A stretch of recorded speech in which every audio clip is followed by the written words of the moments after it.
When I was 7, my father brought home a beautiful lady who gave me a mango. That day, my mother watched me happily eating the mango while she signed her name on the divorce papers. After that, she jumped off the roof of our building. From then on, mangoes became the nightmare of my life. So on my wedding day, I told my husband, Alan Holt, if you ever want a divorce, just give me a mango. Alan pulled me into his arms. Quiet. From then on, mangoes became off limits for him too. On Christmas Eve of our 5th year of marriage, Alan's childhood sweetheart, Larissa Fenimore, left a mango on his desk at the office. The very same day, Alan announced he was cutting ties with Larissa and fired her from the company. That day, I truly believed he was the man I was meant to be with. Half a year later, I flew back from overseas, having just closed a partnership deal worth about $200 million.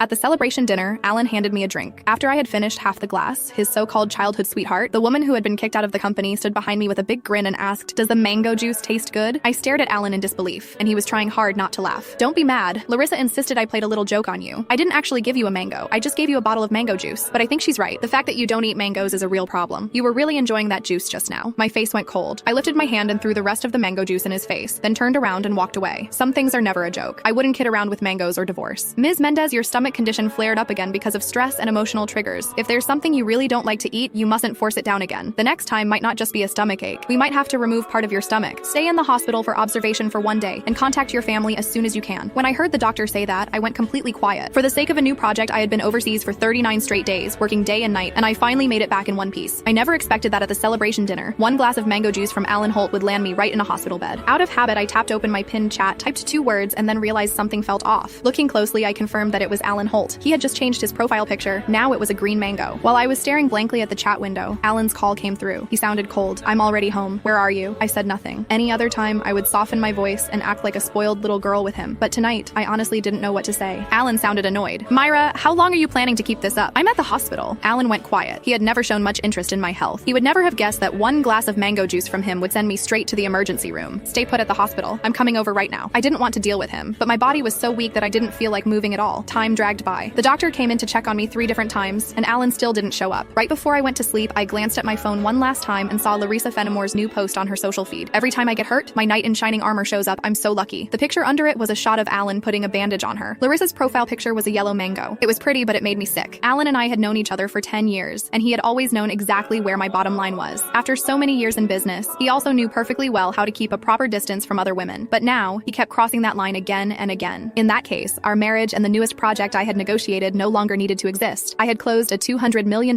deal in West Arkan that could have changed the company's future, but at that moment, it didn't matter anymore. When I woke up the next morning, Alan hadn't sent a single message or made a single call. I wasn't even angry. After the follow-up check confirmed I was fine, I went straight home to a 5,300 square foot luxury villa that Alan and I had bought the previous year. 7 years ago, when we graduated,